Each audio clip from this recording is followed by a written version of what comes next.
And this is one of those times, you know, when you're drawing from it because chaos has seemed to erupt in your life, trying to cope. You know, that's when it's really helpful to picture this community sitting in the stillness with you. So it can just be a helpful image to draw from. You know, that shared knowing that, oh yes, maybe this trying to settle is not a stupid idea, because you can picture others joining you doing it. So it just depends on you.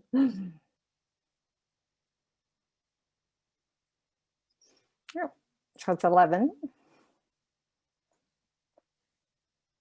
So welcome to those of you who have joined us. Good morning, Venerable Tendron. Good morning, Margaret.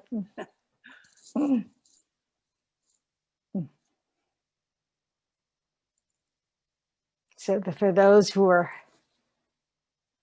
just joining us, take a moment to go within, really be aware of your body sitting here,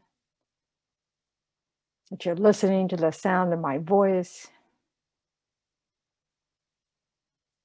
that you join the Sunday morning class, and try to recall the reason that you decided to show up this morning.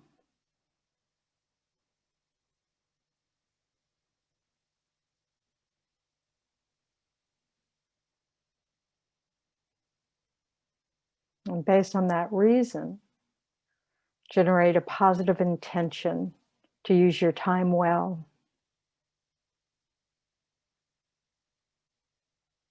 With the wish that it not just benefit yourself, but that it will ripple out to benefit those around you.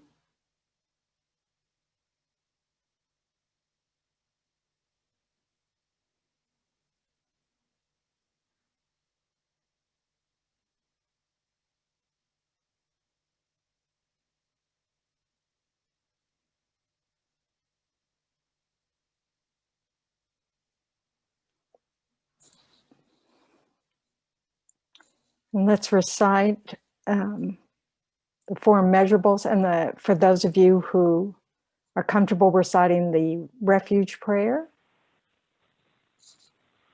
we'll recite those. I go for refuge until I'm enlightened to the Buddha, the Dharma, and the Supreme Assembly. By the merits I create through listening to the Dharma, may I become a Buddha in order to benefit all sentient beings.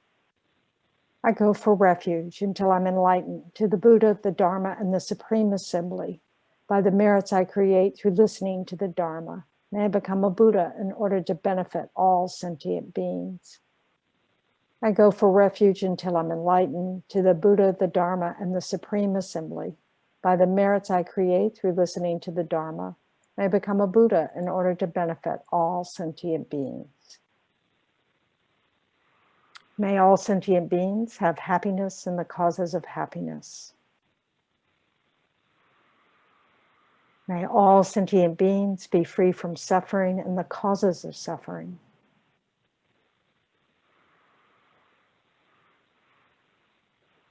May all sentient beings be inseparable from the happiness that is free from suffering.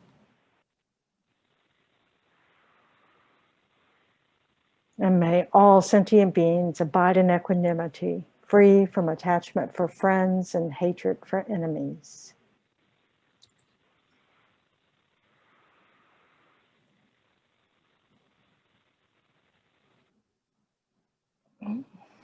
So we have this morning and next Sunday morning to finish up the 8 pillars of joy. So that we're now on generosity.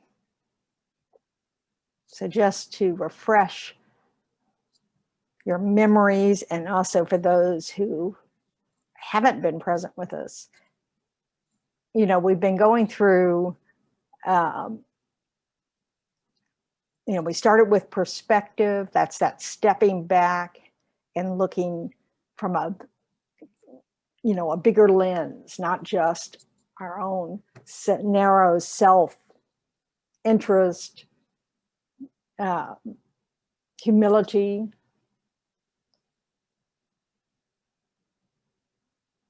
this understanding that we don't have all the answers, that we can learn from others, that bad things happen to everyone, good things happen to everyone.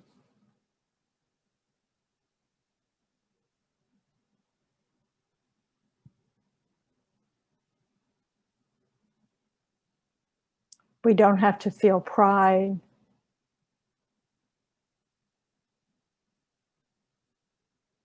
We don't have to feel, the opposite of pride. We don't have to feel inferior because of what's happening externally to us, what conditions we're in.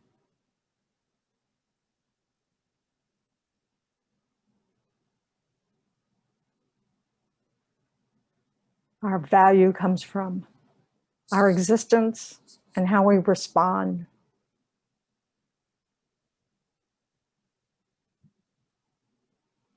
Humor, how being able to see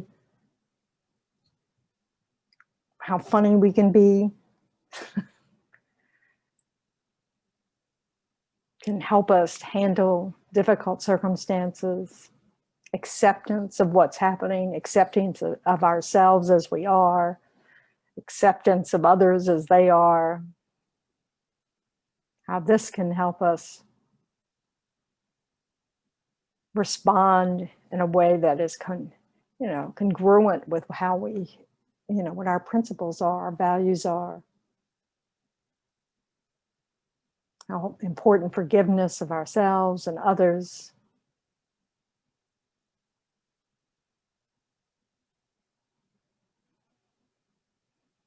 And the feeling of gratitude can feed our joy. Recognizing all the good things that we do have, all the wonderful opportunities, all the conditions we've had, all the loving teachers we've had, from our parents to our friends, all the resources we have. And then developing our compassion, recognizing that everyone's suffering, and that so many things that they do that we see as negative and harmful come from a place of suffering. And if we can connect with them on that level, we can respond to the behavior without seeing them as the enemy. And the same with ourselves. We tend to feed our self-hatred. And now we come to generosity.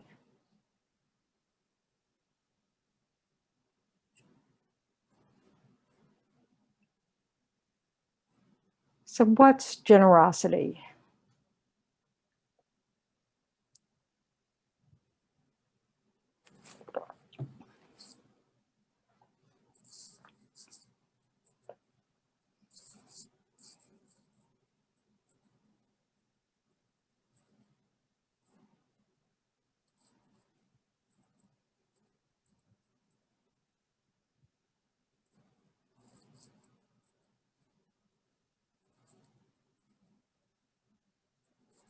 I would say it's giving of yourself with expecting nothing in return.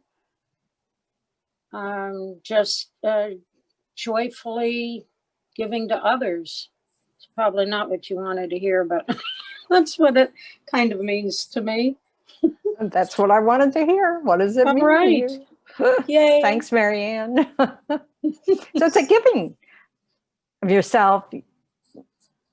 And we certainly want to go towards joyfully giving.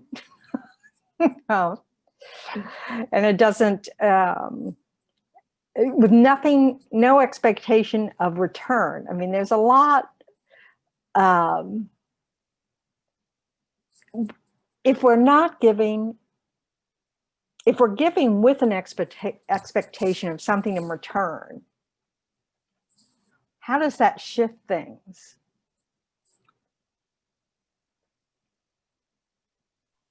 It makes this about us. It makes it about us, and it's also more like we're buying something, isn't it? You know, it's like a purchase.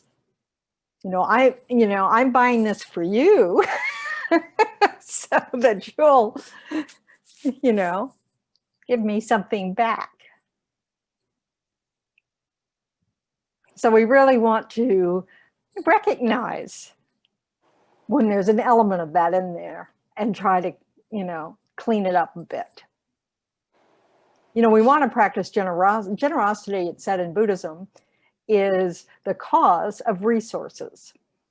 So if we have lots and lots of resources in this life, it means we've been generous in past lives. And if we're miserly in this life, then we might not have so many resources in future lives. So the good news is even generosity done with, selfish motivation still brings resources.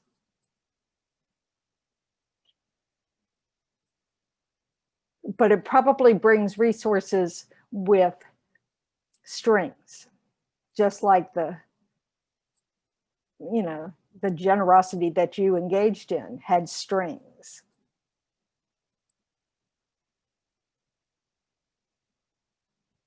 I'm laughing because for once I'm cold. I'm right in the, oh, I just suffer with the weather all the time. So silly. Okay. So generosity doesn't just mean material things, right? Although it does mean that, so the giving of resources to others, in the form of whatever that they need. It also can, in Buddhism, it's defined as, or its nature is three things, you would say, which most of you are familiar with. Material giving, giving freedom from fear, and spiritual giving. And that's like teaching the Dharma, for example. But it can be, time, assistance, protection, counseling, support. Giving freedom from fear. That's a big one that we can give, because it doesn't cost anything. So it doesn't matter how much resource you have, material resources you have. How can we give freedom from fear? Beth? I think of with just doing virtuous, just abstaining from killing, abstaining from stealing, abstaining from all these things. So I like to think of this when I do my morning practice. I'll actually say the virtues out loud and like, I'm not going to do these today. And then I think of it's really giving people a gift of fearlessness. So I really try to think of that as how great it is when you're around somebody and you don't have to worry about them doing that. That's such a peaceful thing to be able to give somebody. And it's exactly how we will accomplish world peace, isn't it?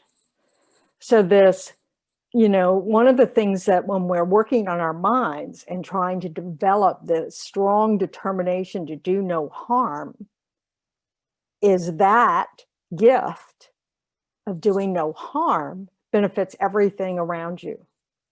It means you won't step on the spider. It means you won't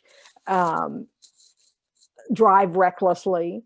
It means you won't, speak carelessly. It means you will, not interfere with the possessions of others, whether that's in forms of stealing or not respecting the relationships of others, whatever form that takes. So, this is one of those, this is part of what the fearlessness of a Buddha is that there's no ignorance, no harm, no anything comes from, from a Buddha, because the mind is now completely tamed. There's no self-interest in there. There's no ignorance in there. There's complete wisdom of, there's this connection of existence, that there's no us and them. So we can really be expansive with the idea of generosity.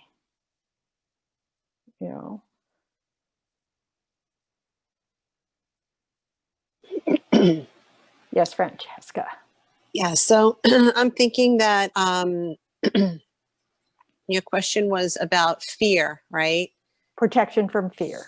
Protection from fear. And usually when people have fear, it might be because they have anger, or because they're afraid of something, and they could show it in being angry, and not getting angry back, or trying to show compassion for somebody when they have fear, because you don't understand the underlying issues behind the fear. So I think compassion would be one way of showing generosity. Yeah, and this is one of the ways we support others, right? So Yeah. this idea of being able to give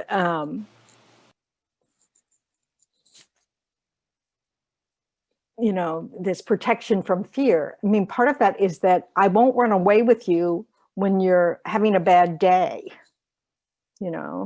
so, that you listen with a heart of concern for them, for whoever this person is, rather than listening with, what are they doing to me? Now, there are times, we all know that they're abusive relationships. So we're not talking about situations where the compassionate thing to do is to get out of this person's harmful action, get away from that, because it's not compassionate to let someone harm you. That's not compassion. But we can, with people who are just, it's like when a child has a tantrum, and you don't desert them because they have a tantrum. You try to, protect them in a way while not, just placating them, where you really want to help them get through this tantrum without doing any harm to themselves or others. You want to support them as the, theoretically competent adult presence, so that it's, but this is, we want to treat each other this way as well, not just, 2-year-olds. We want to be able to recognize that if we don't just, react from our self-interested perspective, we can give more support, more presence. Venerable Tendron, could you do me a favor, please? Would you mind repeating what you said about this practice with respect to abusive relationship? That it is not compassionate to let someone harm you. Thank you. Mm-hmm. Because what you're doing is letting them think it's okay. And that just, why change? Yes, Francesca.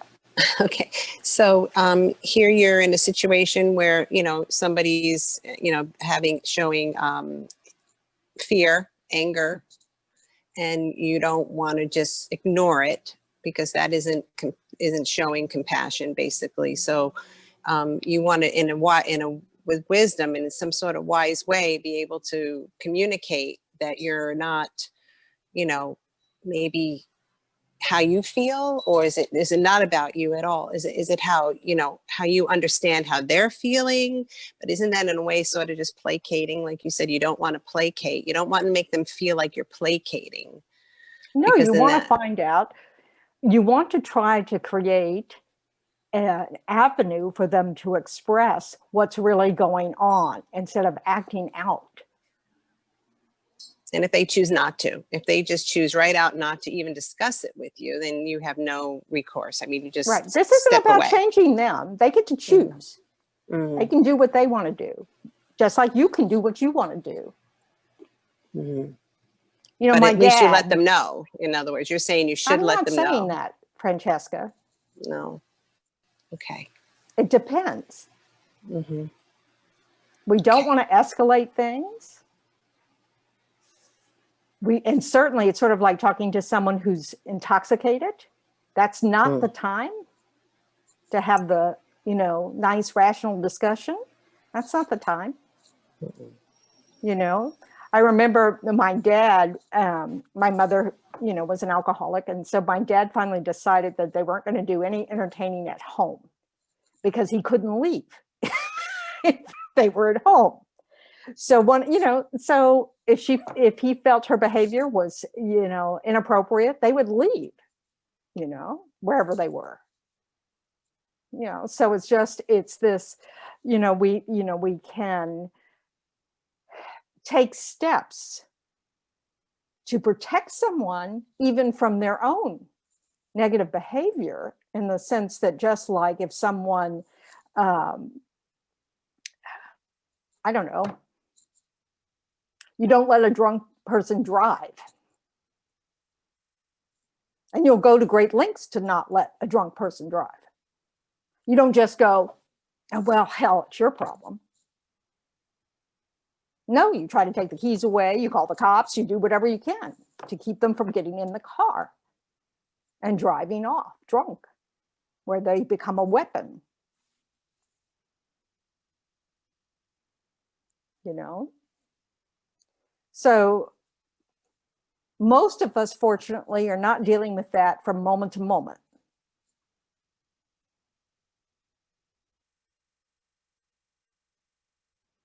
So when the situation's not so intense,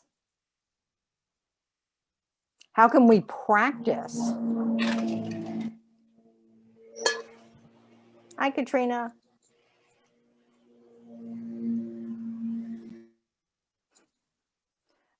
How can we practice so that when things do get intense, we can still practice well, you know? So how can we, when someone is, how can we be generous in moments of conflict?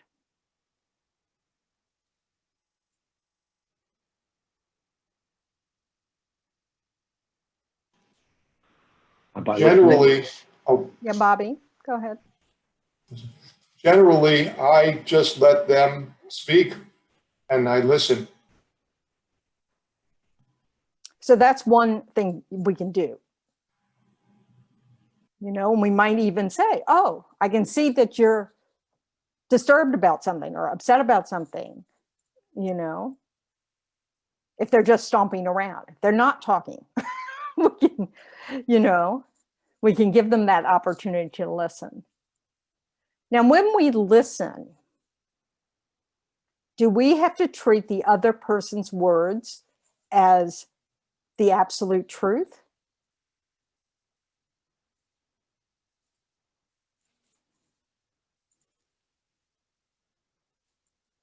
I see a lot of this. Are we going to say no?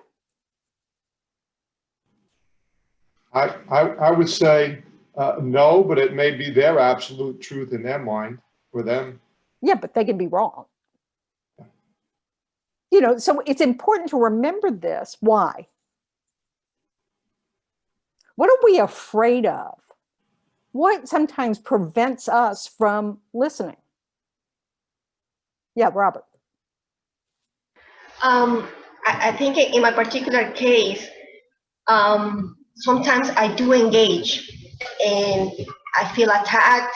And instead of helping the situation, I put more fuel because somehow I make it about me and then I react.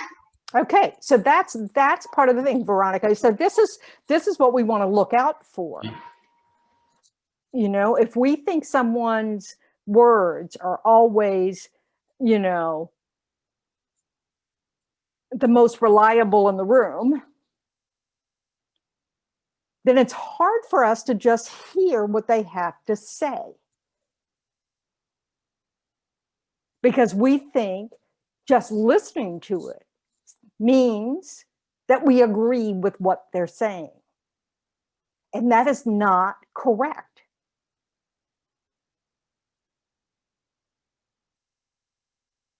So we have to develop some confidence that listening does not equal agreement.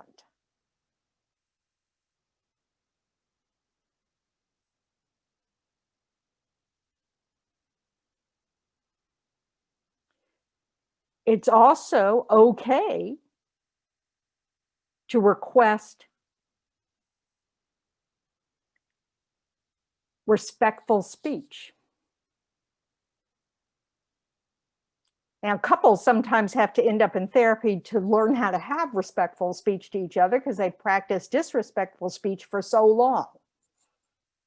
You know, but it is okay to say, you know, why don't we sit down and talk about this? I can see, you know, whatever.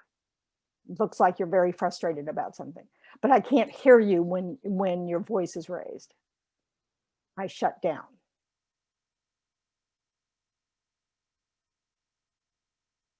Now, we also have to look at when we demand behavior out of people when they're not able to give it.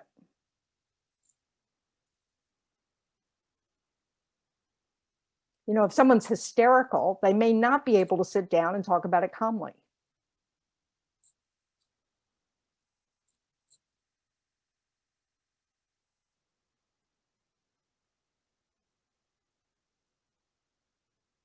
So it's just a matter of really being able to understand this sort of give and take. You know, it's like what Paul said a week or two ago, you know, about the fact that when someone is riled up, and they can be riled out about something they're angry about or afraid of, or even, you know, excited about, you know, when they're stirred up, you know, we can recognize this because we've been there. You know, if we haven't been there, then we might think the house is on fire if we see an hysterical person. You know, we may just assume, oh, you know, like something really big has happened. Yes, Veronica, did you have your hand up or are you just in pain?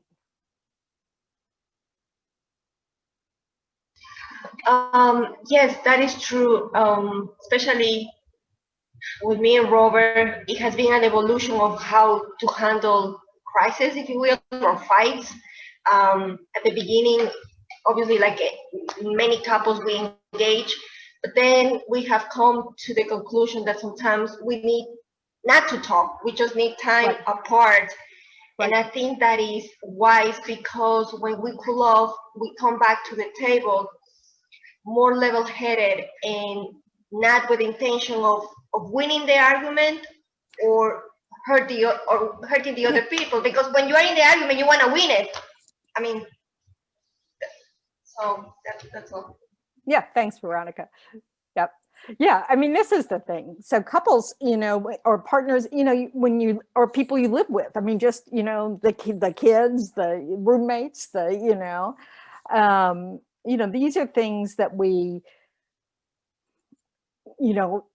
work together with to try to find what works for you. And often, if you're stirred up or someone stirred up, with the other person involved in this, then, being able to say, I can't talk about it right now. Can we talk about this later?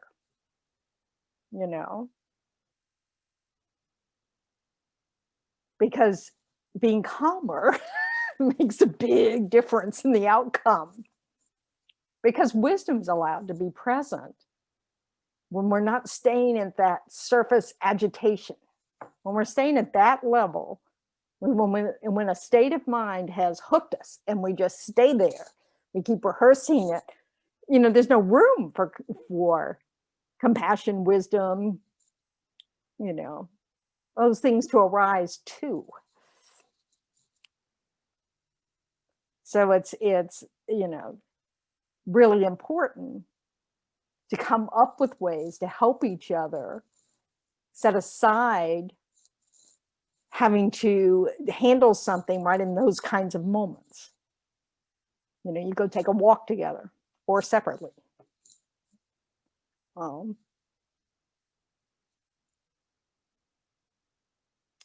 generosity, this aspect of protection from fear, or giving resources, you're giving the space for that to happen. Setting boundaries, by saying, I really need you not to yell at me.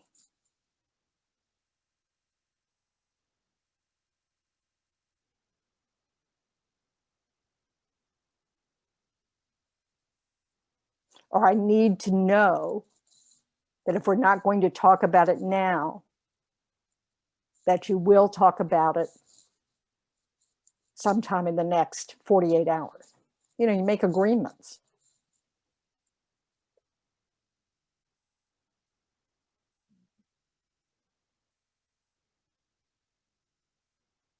This provides safety. Helping protect each other from, getting our fears hooked, our buttons pressed. This also provides us some protection from fear.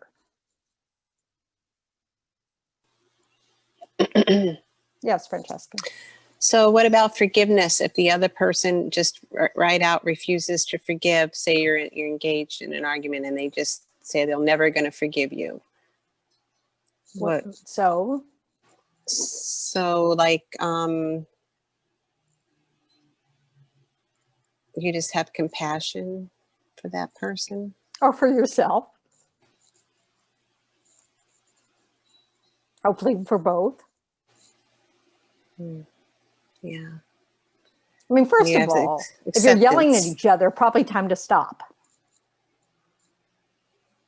It takes two for an argument. It takes one for a screaming lecture.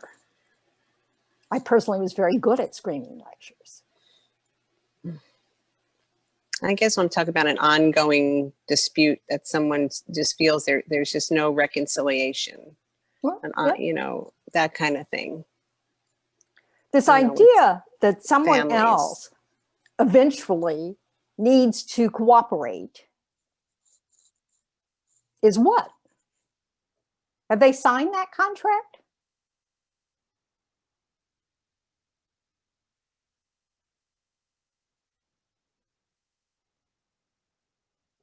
When I was in marriage counseling, my therapist said, after 3 times, it's nagging.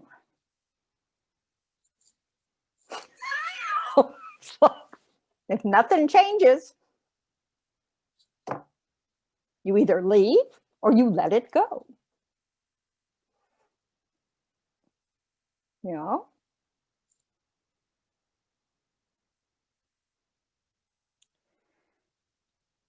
Generosity is, is this,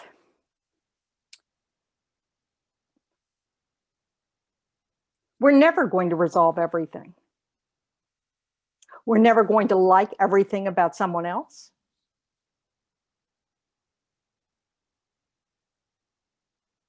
We're never going to agree on everything.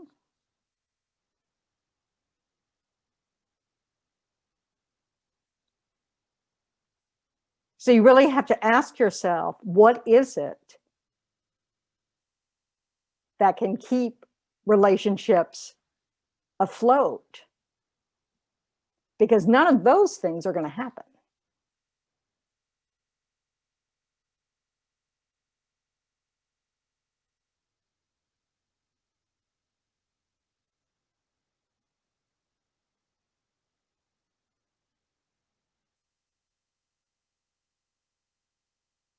And again, we have to face our sphere of influence. What are our limitations? We can't make someone understand us. They may have no frame of reference to understand whatever it is we're, harping about.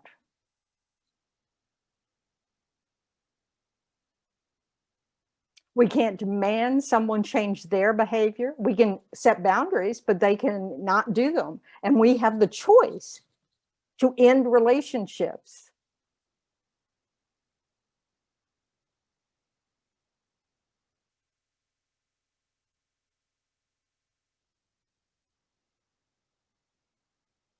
So think of, so look at it in the context of relationships that you don't end. What kind of relationships do you not end?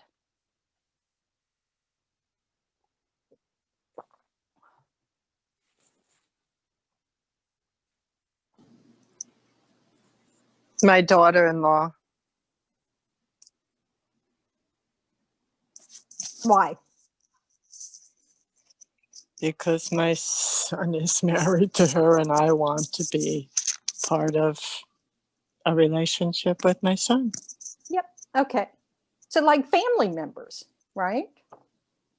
Like you can get divorced, but your mother is always your mother. Now, that doesn't mean you have to have any contact with your mother, but she is your mother. Your father is your father. Your siblings are your siblings.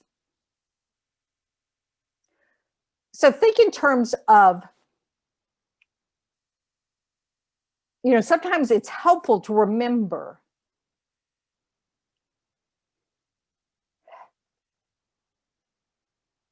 when you're dealing with someone that you can leave, how you handle things with people you've chosen not to leave because they're family members, so you still show up to the, family gatherings or whatever.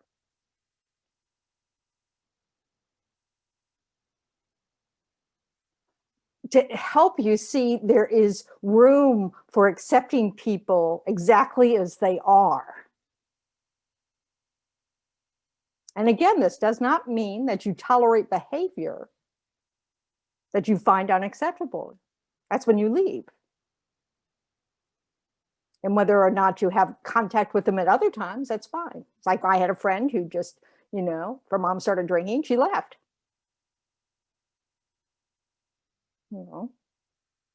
Didn't mean she never saw her again. She just never saw her when she started drinking.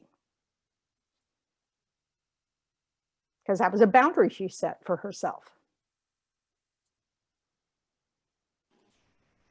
I often get stuck or confused between the acceptance of the way people are, and then I consider it sometimes perhaps it's just my judgmental or my criticism of them. Yeah, and we may be I wrong. wrestle back and forth with that. Doesn't mean, we have to make judgments, obviously. It's not like we have to hang out with everyone.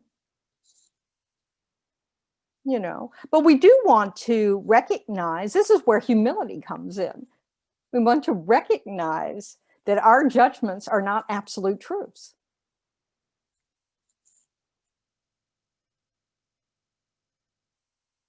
Just like when somebody criticizes you, doesn't mean they're right at all. They could be completely mistaken. And even if they're partially correct, I mean, but this is the point. We're guessing, aren't we? When we judge others, we're guessing. When they judge us, they're guessing. They have some pieces of information, then they just make a whole person out of. Yes, Graziella.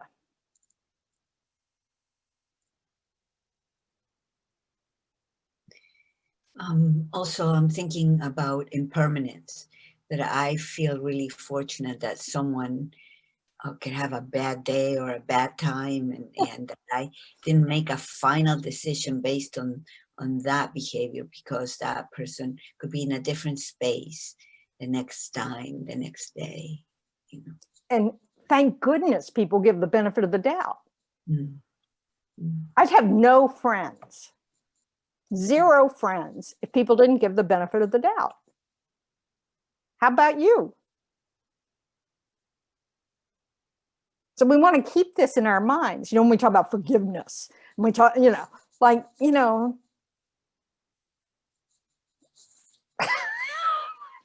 or even talking about coming from a place of trust. With long-term relationships, we should be able to just, come to some sort of conclusion over all this experience we have with them of whether we can come from a place of trust as opposed to coming from a place of distrust.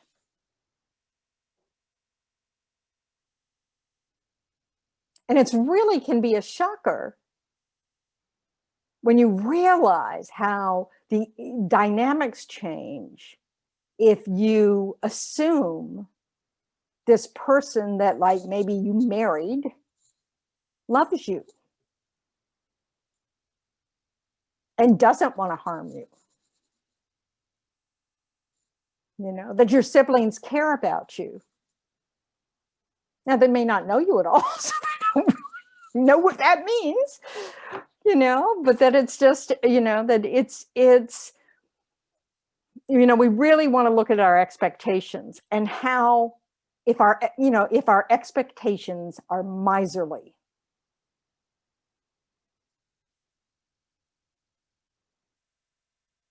if they don't have a generosity of spirit,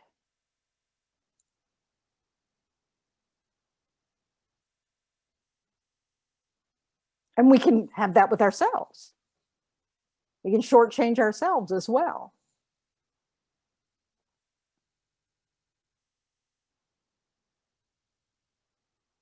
But it's very interesting when you're faced with a kind of a conversation you feel like you've had, 3,000 times with this person, to step back and think, well, we're still having this conversation. So we still have some sort of relationship, but do I really think that they're trying to harm me, or that they really, we just don't agree. We don't see it the same way. And can I live with that or not? We have to take responsibility for, for the choice we make. And do we want to spend another 3,000 times arguing about this? And maybe you do. I mean, it's, thinking of, the upcoming, family gatherings that most of us won't be having this year, that you can just, that they're,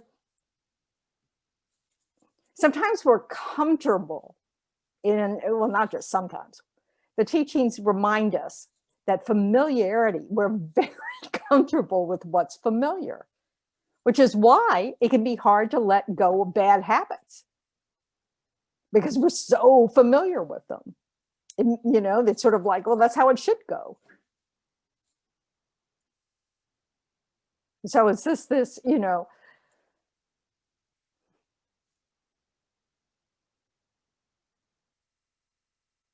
I mean, have you ever sat at a dining table with people you've known, either you've known them for a long time or they're family members, you know, so obviously you've known them for a long time.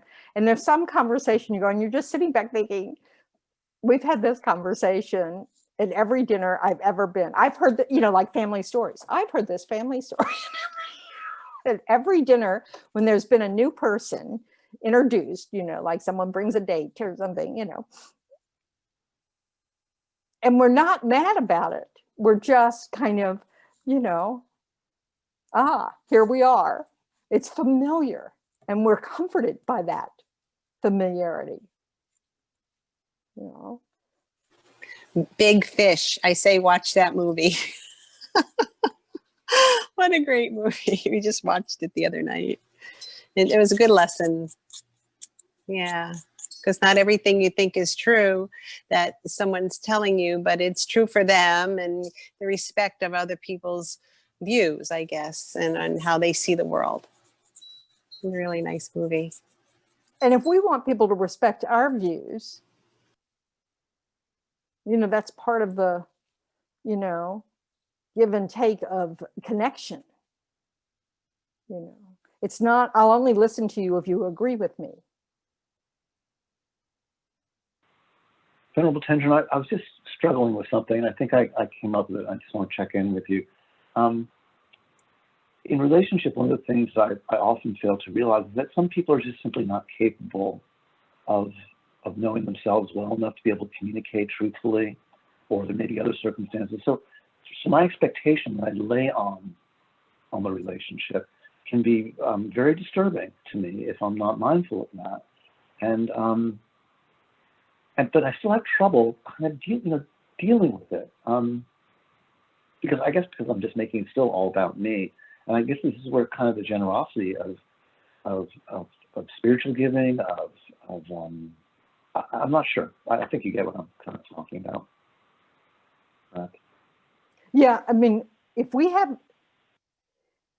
it's true that we all have different strengths of inner, you know, introspection, as well as, you know, being in tune to others.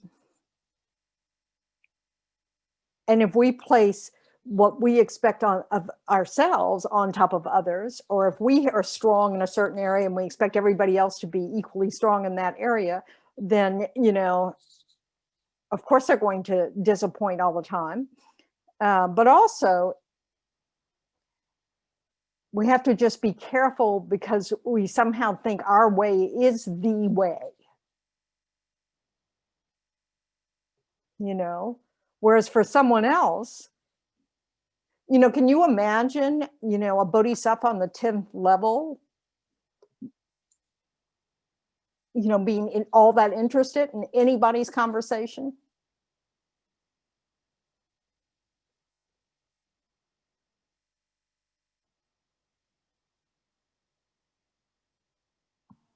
I'm sorry, Venerable, what do you mean by that?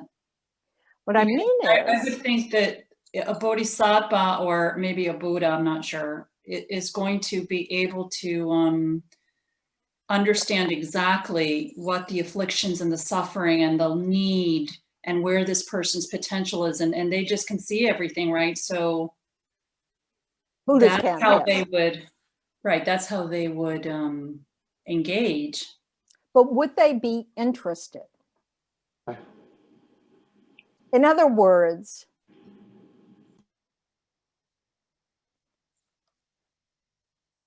they would know that all the nonsense that we pretty much talk about is caught up in the 8 worldly concerns, is caught up in ignorance, is caught up in all this stuff. And they would know that, and they know we were suffering because of that, and they would respond in a way to help alleviate that suffering and to help us on the path.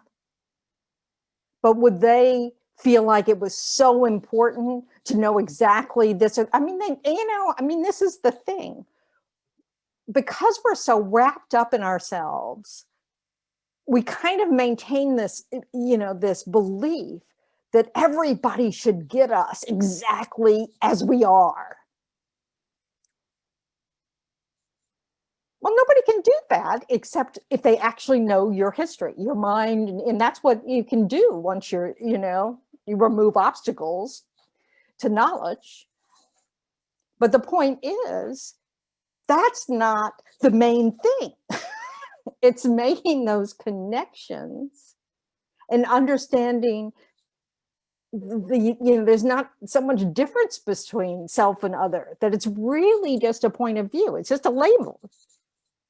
That we can understand each other at all is because we, really do understand what it is to suffer, what it is to feel joy. We don't know what it means for, I don't know what it means for Ralph to have the experience of joy. I just know what it is for me to have the experience of joy. And then I come from, it's reasonable to come from a state of, kind of, I bet it's similar.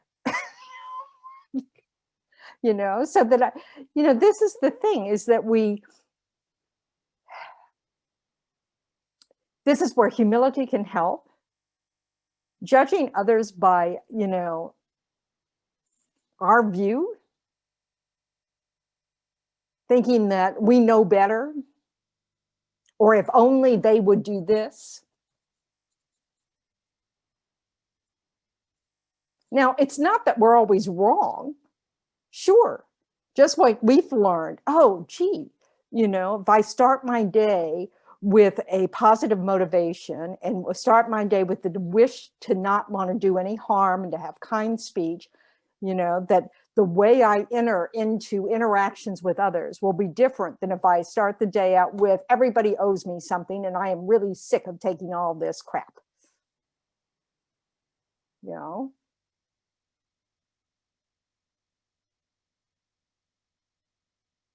So if we know somebody who's, displaying the angry persona all the time, we can bet that they don't connect with a lot of people because they've got an obstacle. But we can say till we're blue in the face, if you drop your attitude, that's not going to be what changes someone. It's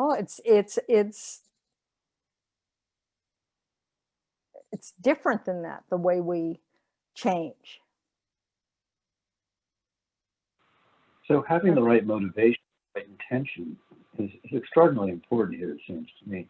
And what I just thought of is kind of a strategy in this, because again, I'm big surprise, right? I'm always coming from my point of view. It's I need mine.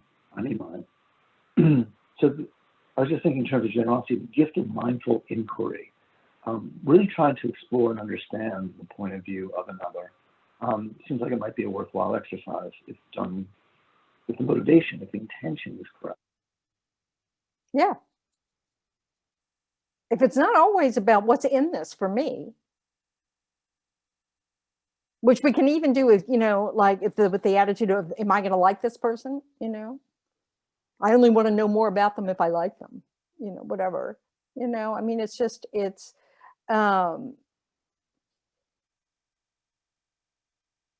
really seeing whether or not we have the skill of listening. If all of our listening is actually in the mode of problem solving, or actually in the mode of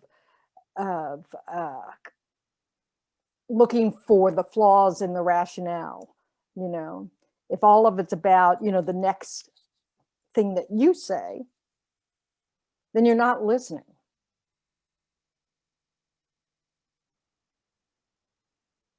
And this again, is that generosity of time.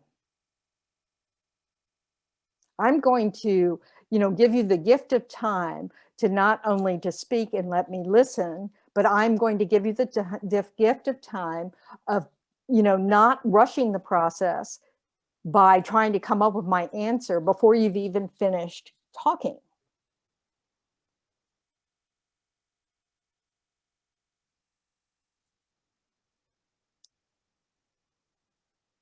I was writing down the elements of gift, and when you took the graphic down, would you mind at some point perhaps putting it back up for just a minute so I can? I'm sorry, I didn't hear what you said at all. In the graphic that you had that listed the types of giving, you had some specifics, and one of them was giving time or giving assistance. I wasn't able to jot down the rest of them in that paragraph. I thought perhaps You might have the look book, up- don't you? Oh, is this in? The Book of Joy. Yes, I do. Oh, okay. Yep. It's on page 268.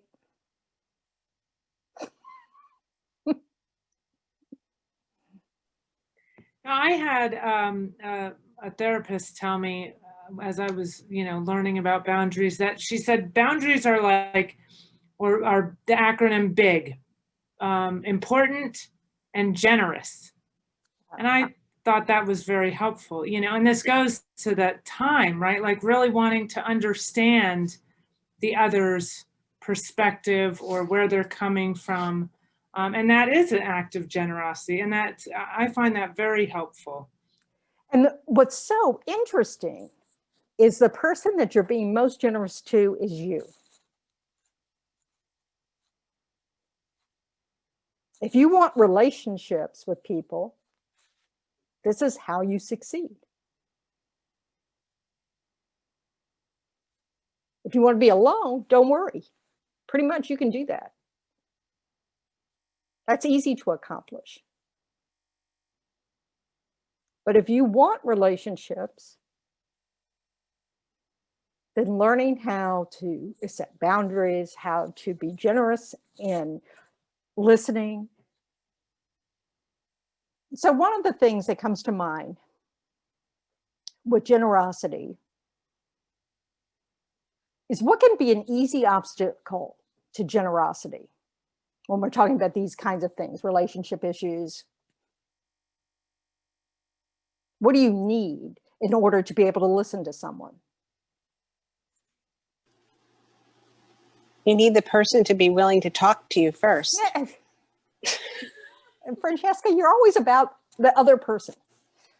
No, but if they What do refuse you to need? share, what do we need? Patience. Maybe. What else?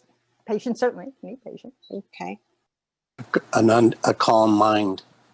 How about time?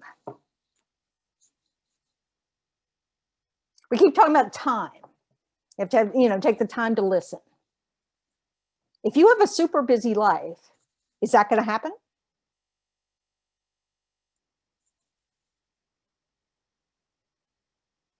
So that's one of those choices we make. We look at our schedule and go, I've got too much crammed in here.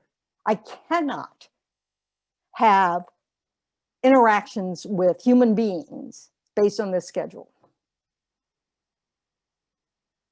So if you want to have interactions, meaningful relationships, all the stuff, you've got to find, what gives. You have to quit doing so much. So you have to look at how you plan your day, your time, and see if you give people time.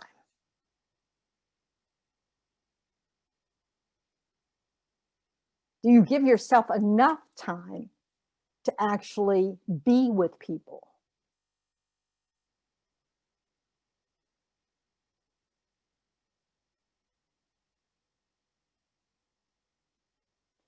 This also can mean, I remember when I was at Plum Village. And so one of the boundaries, or so you could say, one of the rules, I don't know, however you want to look at it, one of the ways we were encouraged to act is, in the training of mindfulness, is to do only one thing at a time. So while you were walking, you did not have conversations. While you were, eating, you didn't talk and eat. You didn't read and eat. When you wanted to talk, you stopped walking, reading, everything else. So what you discovered was you could not have relationships with a lot of people because there wasn't enough time to develop them, because you couldn't multitask. And this is one of those things, you just had to accept your limitation. You can't try to be good friends with the 8 roommates you have, because there's not enough time.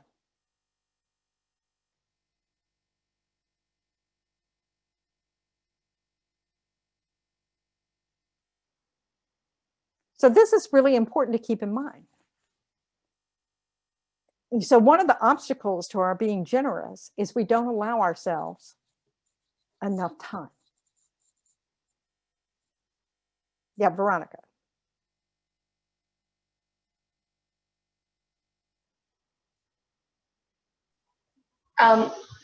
Thank you for everything that you have shared. I just have one question. Is it normal? I don't want to say normal, but I don't know other choice of word. Is it normal that people do not want to have relationships? Or is it okay? Yeah, I mean, it's not, some people are loners. Yeah. There's even a phrase, a pratyeka Buddha, self-realizing, Buddha.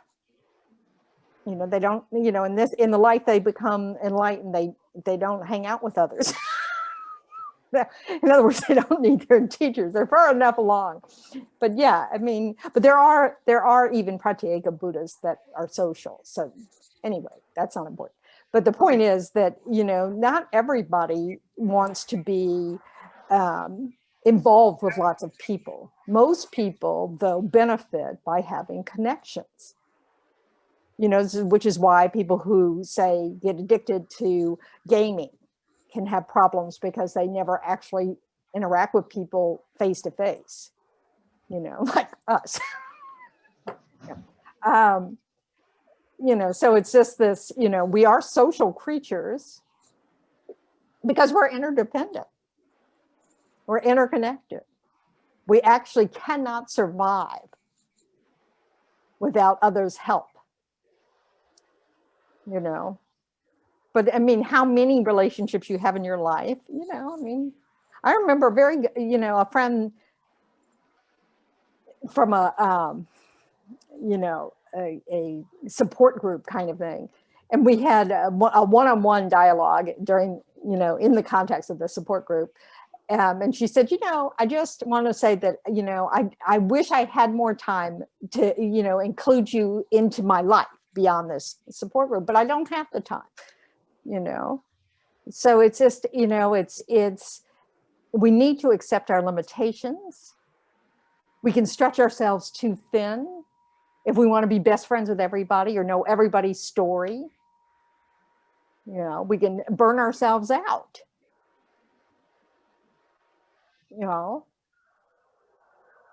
Is saying I don't have enough time synonymous with saying I'm really not interested? I'd rather do other things. Well, it depends. Yeah, there's definitely that aspect of it. This person was saying the other, I'm not willing to give up anything else in my life to add you in. But it wasn't due to lack of interest. It's out of accepting limitations.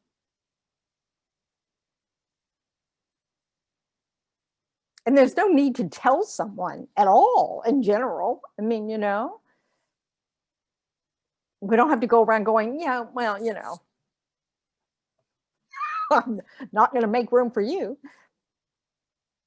But we do need to know when we're acting as if we have all the time in the world for someone when we don't. Because we're sending out mixed messages.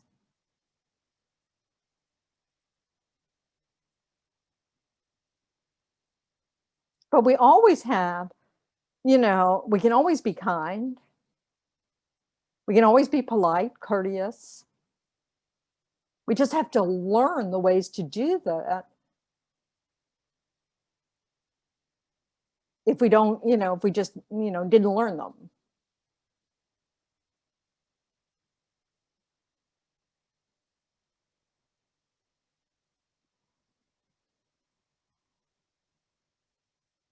Yeah, Robert. Well, that would go back to what you said earlier, which I found pretty impressive, or whatever the word is. because we find ways to coexist with relatives or not, but usually we do. And if we treated even strangers like, because someone like a cashier in a supermarket, you may argue, I'm not going to see this person again. But we wouldn't talk to someone we live with like that because we know we have to see him again.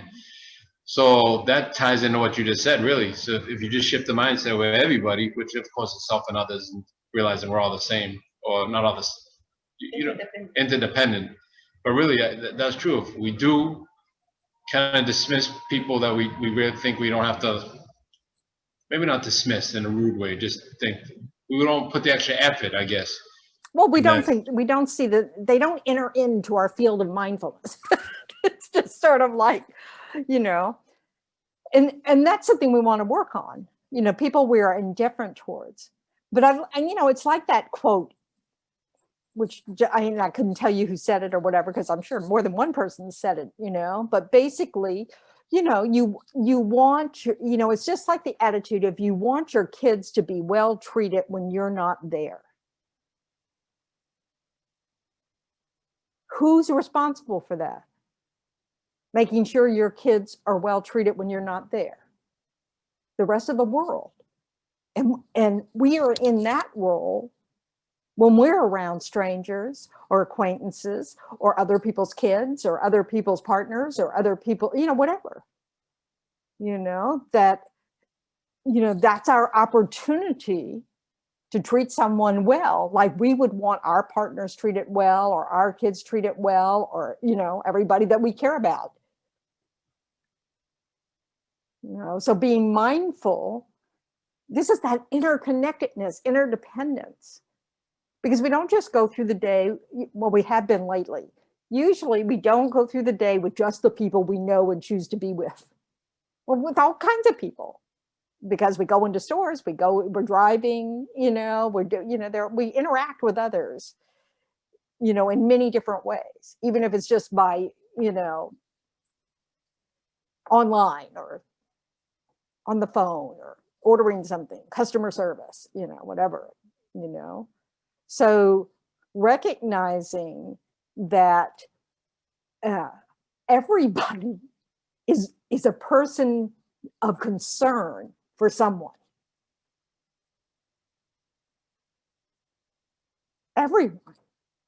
Everyone's someone's child.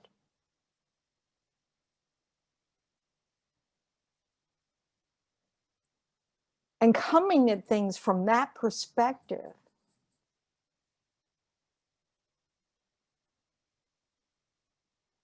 can really shift things in the ways we interact.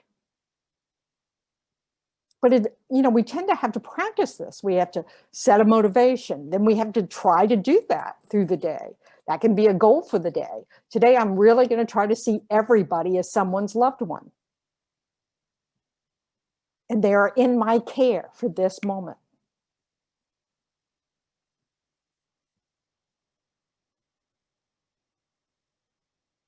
This is a part of that generosity of spirit.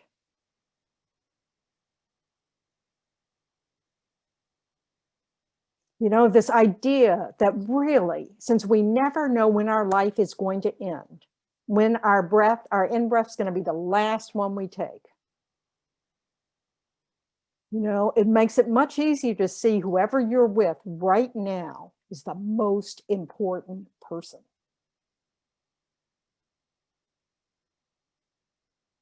And act accordingly.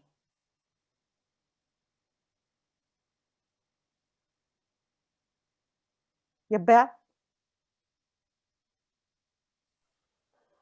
I always think it's fun, like before I go into a store or something, I'll sit and set this motivation of, I want to make somebody laugh or give somebody a compliment. So then I am like on a treasure hunt for somebody. Right. And then when I'm at work, the glory of dead end retail is that every single person who comes in, I really like to think of the line of strangers are friends you haven't met yet. And treating people like that, I'm like, oh, that's what being friendly is. And you create that space. And it's so welcoming for people. And I have a lot of people be like, have I met you before? I'm like, No, I just like to think of like that force of attraction part of the whatever number that is. It's so joyful because then everybody you see is like a friend. So there's nobody that you meet that is obstruction. So and it's coming from you. So that option's always available. Yes, this is the thing. The option is always available. And we don't realize that it comes from us. We think it comes from them. But it comes from us. It's our starting point. If we come up from a place of trust that, you know, people are generally good, you know, if we start with this, that, you know, this idea like His Holiness does, you know, that everybody's a potential friend or every, you know, just, you know, and they've been, according to the teachings, they've been a friend in past lifetimes again and again. You know, it's, you know, it's just, it's a starting point, you know, it's this. And I know I've said quite a few times over the years about it's so helpful to pause before starting a new activity and set an intention. And that's your opportunity to practice this, you know?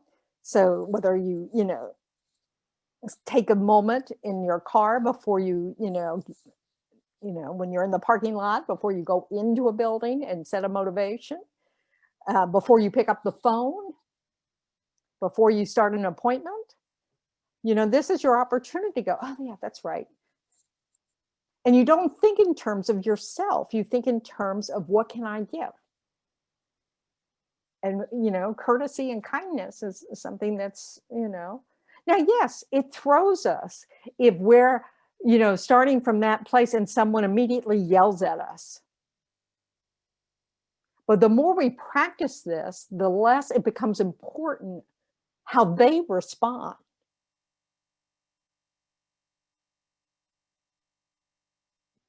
Because what's in it for us is that we like ourselves better at the end of the day, not, you know, that they treated us well. It's that we can have self-respect, that we can feel like, oh, I've lived according to, you know, what I set out to do. And that's how, you know, that gives me peace. And we never know if it didn't have some impact, unseen impact on someone else. Well, you know, where they get home and they think, oh, thank goodness that person was so polite. Yeah, whatever, you know, because we all have bad days. This is why most of the world doesn't accept the idea of tipping, you know, as a way to get paid for your service, because everybody has bad days, you know. So why should your income be dependent on, you know, whether or not you were perfect today? Because none of us would make a living, you know. So, you know, it's just this, you know, it's coming from this, you know, it's like, you know, it's this idea that, yes, you want world peace. But if you angrily want world peace, you are not helping.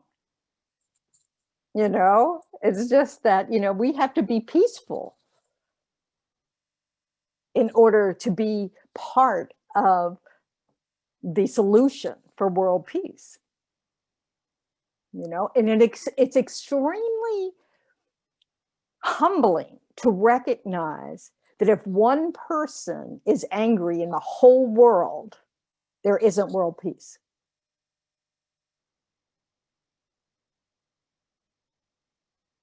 You know, so we want to be part of that solution by not being a condition that, you know, is negative for others.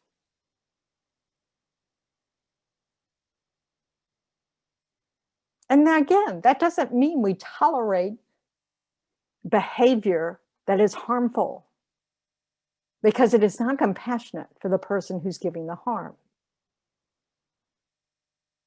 But it does mean, you know, that we accept where people are, you know, so we don't see them as the enemy. We see them as extremely suffering.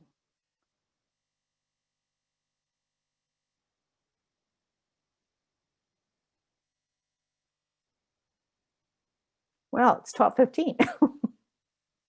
Really I had a idea for like small group discussions and all these things, but boy, we dove in, didn't we? You know, to these, I always think, oh, well, this would be a nice, gentle topic. I'm always wrong. So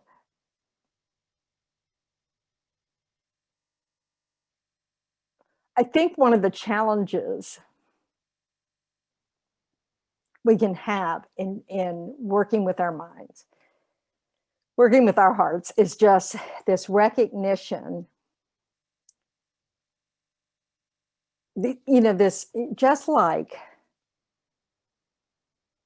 we can't control external things, and we can't control other people, that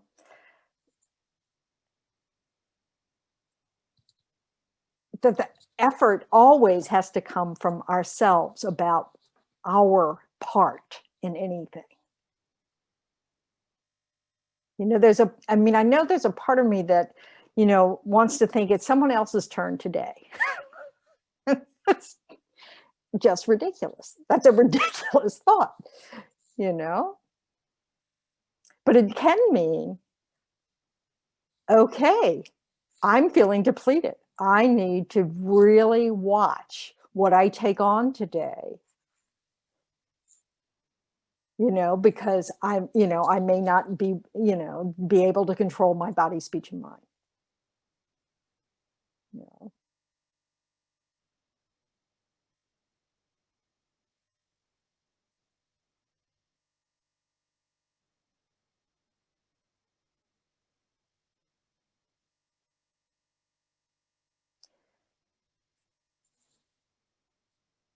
Oh, that's interesting.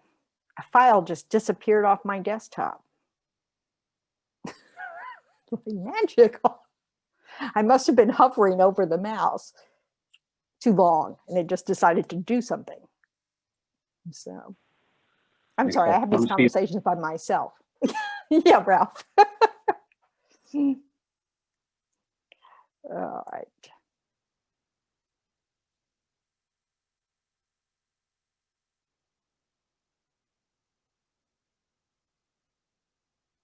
If I could say, I think this was so timely and so needed. And, I can't hear enough about, handling other people, handling our reactions to them.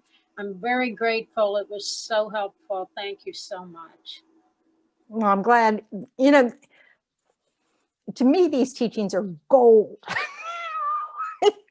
They have helped me so much. I sleep so much better at night because of these teachings, because I do less harm. Now, I'm not perfect. Everybody here has probably seen me get mad. I can, I get impatient, all these things. It's, but I also know that I'm going in the right direction. But that's up to me. If I stop working at it, I won't go in the right direction. I will fall back, because right now, new little habits are not as powerful as these old habits I brought with me to this life. And I'm sure there's some that actually have been overpowered that I'm just not aware of so much anymore because they're not causing me problems, but it's just, this every little bit that we do, that creates ease for others, will create ease for ourselves, and part of that, really is, self-care, because if we don't have any self-care, if we don't nurture our own relationships, our own health, then we will, be too isolated, too, unsupported, and not be, and we'll be depleted really quickly, So you know, especially if we, you know, if we already have the responsibility of relationships, you know, then we want to, you know, give ourselves adequate time to nurture those. Because the practice we do at home ripples out, you know. And if not in this life, it will in the next life, because they'll become habits. You know?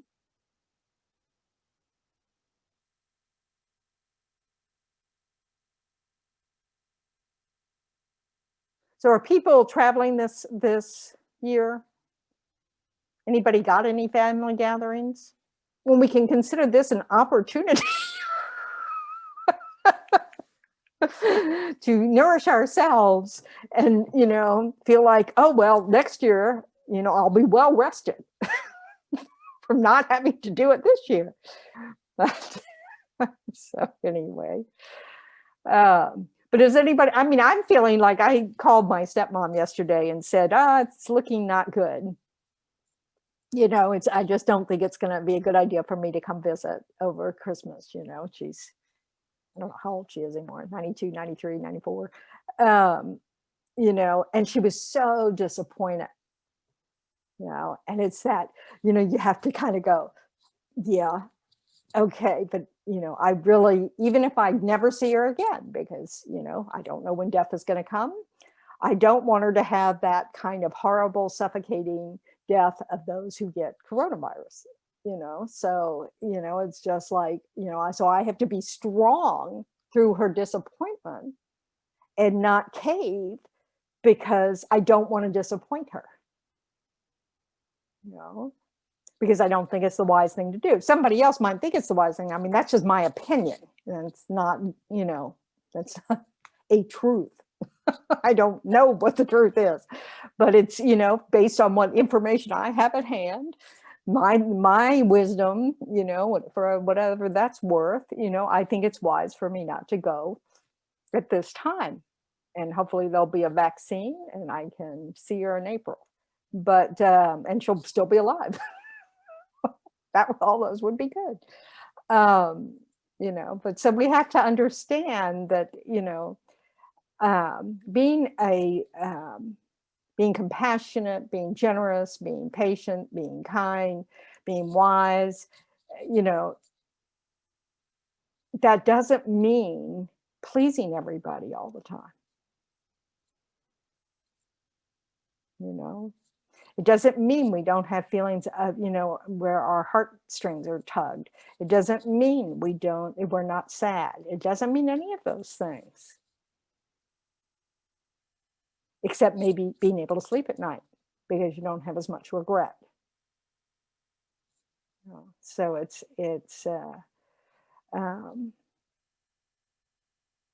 you know, as anybody who was a parent knows, and I only know this because I had poor parents who had to parent me, you know, knows it's not easy, you know, to have wisdom and compassion and love, and, you know, but it's easier than the alternative, you know, that intense self-cherishing or self-grasping we have and just have to have it our way and just can't bear, you know, that's also exhausting. And then you do a lot of things you regret, and it's kind of a miserable existence. And if any of you've been around people who are incredibly self-centered, you can see that they're not particularly joyful. You know, so it's just, you know, there's a big payoff of trying to work with our minds and reduce our self-centeredness. You know, even when sometimes what we choose to do doesn't feel good in the moment. You know, it didn't feel good to call my stepmom. But I knew if I delayed it, it might come as a shock. you know. So anyway, okay. So next week we'll, you know, kind of wrap this all up. I appreciate all your support for me going into retreat. You know, it's really wonderful to have this opportunity. I feel very fortunate that Lama Zopa Rinpoche, you know, gave me the advice to do it. You know, so anyway, I know that Nicole and Rebecca are trying to make sure you're well taken care of. So I'm not worried about that. But all right, what am I looking for? Dedication prayers.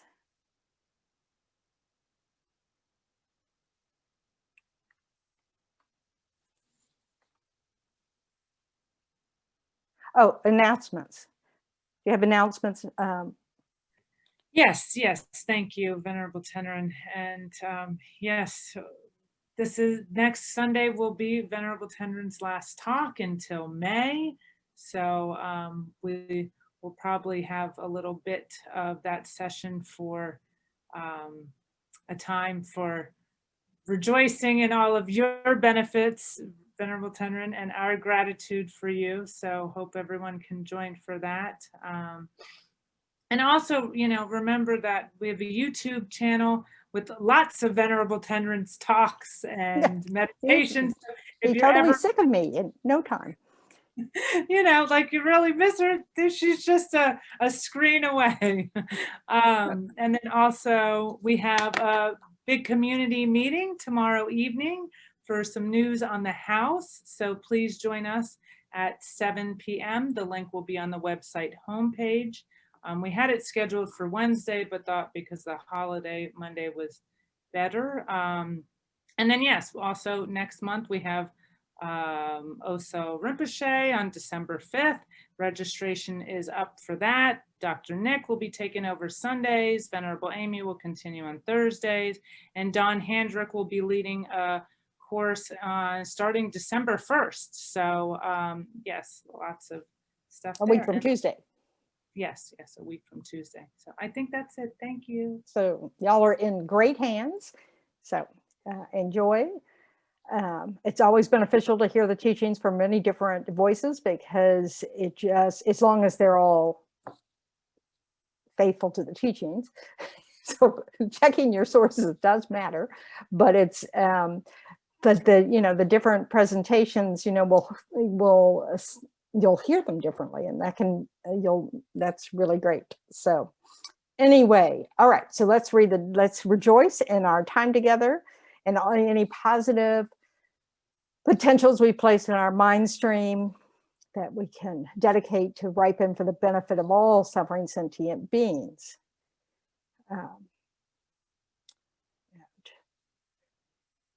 So, all right. May all beings everywhere, plagued by sufferings of body and mind, obtain an ocean of happiness and joy by virtue of my merits. May no living creature suffer, commit evil, or ever fall ill. May no one be afraid or belittled with a mind weighed down by depression. May the blind see forms and the deaf hear sounds. May those whose bodies are worn with toil be restored on finding repose. May the naked find clothing, the hungry find food. May the thirsty find water and delicious drinks. May the poor find wealth, those weak with sorrow find joy. May the forlorn find hope, constant happiness, and prosperity. May there be timely rains and bountiful harvests. May all medicines be effective and wholesome prayers bear fruit. May all who are sick and ill quickly be freed from their ailments. Whatever diseases there are in the world, may they never occur again. May the frightened cease to be afraid, and those bound be freed. May the powerless find power, and may people think of benefiting each other. For as long as space remains, for as long as sentient beings remain, until then may I too remain to dispel the miseries of the world. And then the long life prayers for our teachers, His Holiness and Lama Zopa Rinpoche. So for their long, healthy, happy lives. In the land encircled by snow mountains, you are the source of all happiness and good. All powerful Chenrezig, Tenzin Gyatso, please remain until samsara ends. Lama Zopa Rinpoche, you who uphold the Sadhgur's moral way, who serve as the bountiful bearer of all, sustaining, preserving, and spreading Manjana's victorious doctrine, who masterfully accomplish magnificent prayers honoring the three jewels, Savior, myself, and others, your disciples, please, please live long. Okay, so thank you very